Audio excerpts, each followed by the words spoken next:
내수 침체와 수출 증가세 둔화로 내년 우리나라 경제 성장률이 1%대로 내려앉을 거란 전망이 나오는데요. 여기에 탄핵 정국까지 겹치면서 우리 경제의 불확실성이 한층 높아진 상황입니다. 그러다 보니 내년 경영 기조를 긴축 경영으로 정했다는 대기업들이 9년 만에 최고치를 기록했습니다. 박소희 기자가 보도합니다.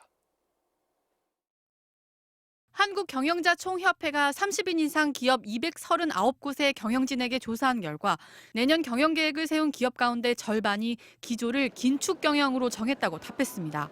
6년 만에 가장 높은 수치입니다. 특히 300인 이상 대기업에서 긴축 경영을 하겠다는 응답은 61%였습니다. 2016년 이후 최고치입니다. 긴축 경영을 위해선 원가 절감, 인력 운용 합리화, 투자 축소와 사업 구조 조정 등을 하겠다고 답했습니다. 긴축 경영 기조는 4대 그룹에서도 이미 가시화되고 있습니다. 삼성전자는 통상 12월 초에 했던 사장단 인사를 11월 말로 앞당겼습니다. 반도체 부문의 인력을 재배치하고 사업 조직 효율화를 단행했습니다. SK그룹은 렌터카와 SK매직 가전사업부와 같은 비주력 사업을 매각하는 등 사업 구조 조정에 나서고 있습니다.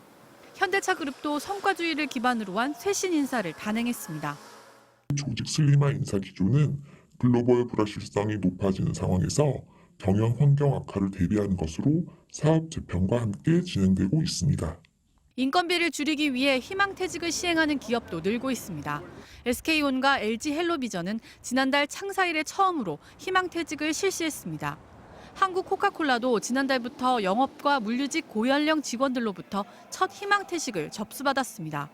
LG 디스플레이는 5년 만에 사무직 희망퇴직을 부활시켰는데 지난 6월 생산직 희망퇴직에 이어 올해만 두 번째입니다. KT도 지난달 희망퇴직을 진행해 전체 인력의 6분의 1에 달하는 2,800명이 회사를 떠났습니다. 내년 같은 경우에는 올해보다 좀 성장률 자체가 좀 더 낮아질 것으로 예측이 되고 있어서 기업들의 투자 심리가 많이 위축될 것으로. 기업이 허리띠를 졸라매다 보니 내년 채용 시장 전망도 밝지 않습니다. 채용을 축소하겠다고 답한 기업 비율이 37%에 달했고 채용을 확대하겠다는 응답은 18%에 머물렀습니다. MBC 뉴스 박소희입니다.